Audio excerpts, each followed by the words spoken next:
Yeah, well, lots going on at Manchester United, and one player who looks to be staying is Bruno Fernandez. It comes as Al Nassr failed in an attempt to sign the Manchester United captain. You may remember Fernandez rejected the chance to join Saudi Pro League rivals Al Hilal earlier this summer, right? But Dan, how important is it that they keep him? Yeah, I mean, on that point, we understand, in recent weeks, Al Nassr, of course, a prominent team out in Saudi Arabia, have also failed in an attempt to sign the Manchester United captain. And, I mean, his importance is unparalleled when you consider where would United have been without him last season.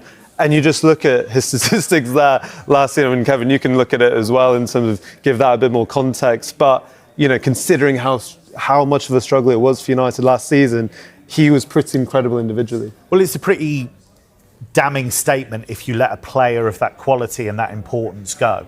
And I think he is an identity figure. He is somebody that does grab games by the scruff of the neck. I know Got a transfer update to bring you now, and Manchester United are expected to make a formal offer to RB Leipzig for the striker Benjamin SEŠKO.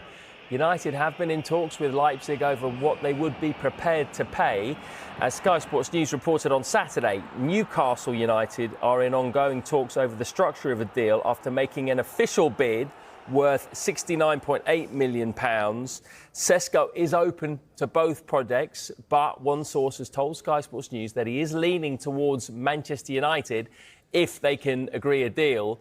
United's pursuit of SEŠKO also throws into question Rasmus Højlund's future at Old Trafford, with United understood to be listening to suitable offers for the striker.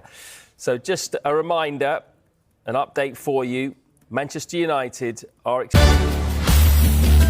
Right, Kevin, the demand for SEŠKO, why is there such a demand? And remember, Arsenal have wanted him in the past as well. Yeah, I think because he's got so much potential in terms of his physical gifts. He is unusual in the sense that he's very tall, but he has pace as well.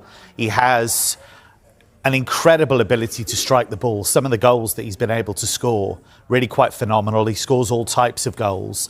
And actually in a poor Leipzig team last season, he was still able to deliver. He was still able to score goals in the Champions League, still able to score goals in the Bundesliga, and he didn't let his head drop even though heads were dropping all around him. And the season before that, he showed some promise as well. So he started to get that consistency into his game.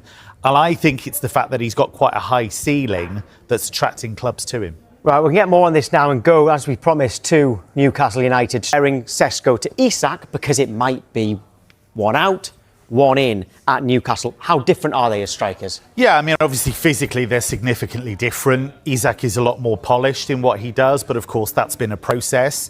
There is still a rawness about SEŠKO. But you look at his journey, he was at Salzburg and he took a while to get going there, but once he did, he started to score goals.